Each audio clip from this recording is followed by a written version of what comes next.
بسم اللہ الرحمن الرحیم۔ Welcome to knowledge of Quran and Islam. ناظرین اکرام، ہم نے آپ کو پچھلی ویڈیو میں بتایا تھا کہ فرعون مصر کا بادشاہ کیسے بنا۔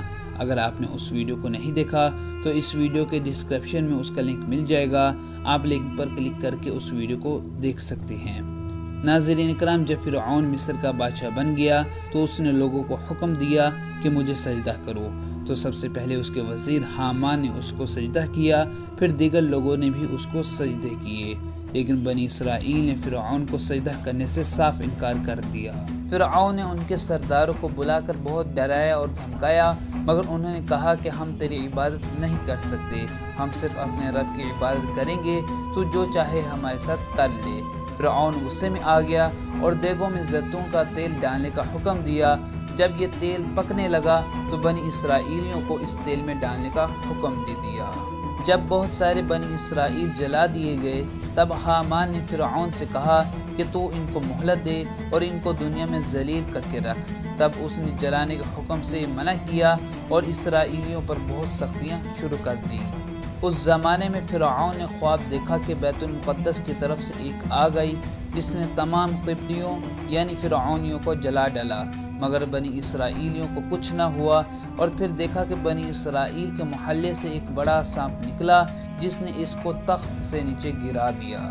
اس نے تعبیر دینے والوں سے اپنا خواب بیان کیا تو انہوں نے کہا کہ اے فرعون، بنی اسرائیل میں ایک لڑکا پیدا ہوگا جو تیری حکومت کو ختم کر دے گا۔ اس نے فوراً شہر کے گورنر کو بلایا اور حکم دیا کہ 1000 سپاہی ہتھیار بند اور 1000 دائیاں بنی اسرائیل کے محلے میں مقرر کر دو کہ جس کے گھر میں بھی لڑکا پیدا ہوگا اسے قتل کر دیا جائے گا۔ چند سالوں میں بنی اسرائیلیوں کے 12000 بچے اور ایک روایت کے مطابق 70000 بچے قتل کر دیے گئے اور 90000 حمل گرا دیے گئے۔ خدا کی شان کہ بنی اسرائیل کے بوڑھے بھی جلدی جلدی مرنے لگے۔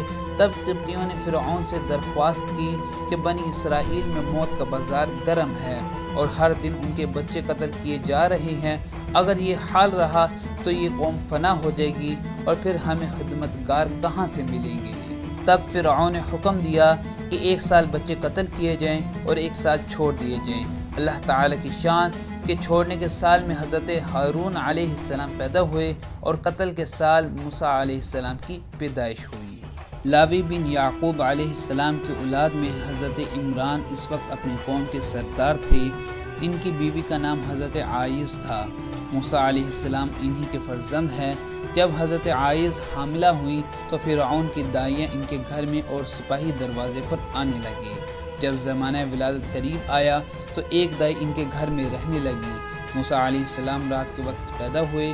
فرعون کی دائی ان کو دیکھ کر بے اختیار ان پر عاشق ہو گئی۔ دائی نے ان کی والدہ سے کہا کہ کسی صورت سے ان کو قتل ہونے سے بچاؤ۔ یہ کہہ کر ایک بکری کا بچہ ذبح کیا ہوا ایک ہانڈی میں ڈال کر سپاہیوں سے کہا کہ اس گھر میں لڑکا پیدا ہوا تھا، میں نے ذبح کر دیا اور دیکھو میں اس کو دفن کرنے کے لیے جنگل میں جا رہی ہوں۔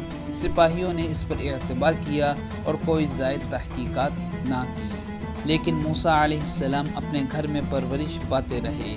مگر نجومیوں نے فرعون کو خبر دی کہ بنی اسرائیل میں وہ بچہ پیدا ہو چکا ہے۔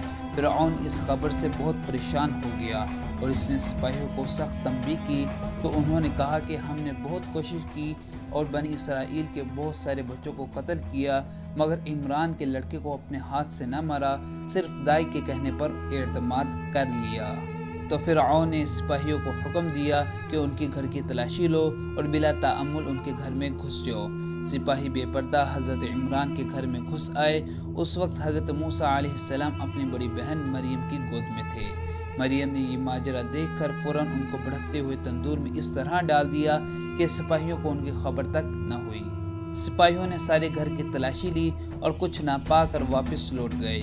والدہ نے مریم سے پوچھا کہ موسیٰ علیہ السلام کہاں ہیں تو اس نے ماں کو سب بتا دیا۔ ماں غم سے تڑپ گئی، تندور پر جا کر دیکھا کہ اس سے آگ کے شعلے نکل رہے ہیں، مگر موسیٰ علیہ السلام بدستور امن و امان سے ہیں۔ والدہ کے دل میں خیال آیا کہ اس فرزند کی زندگی مشکل ہے، اس کو ایک لکڑی کے صندوق میں ڈال کر دریائے نیل میں بہا دینا بہتر ہے، شاید کوئی دوسرا شخص ان کو اٹھا لے اور وہاں پر ان کی پرورش کرے۔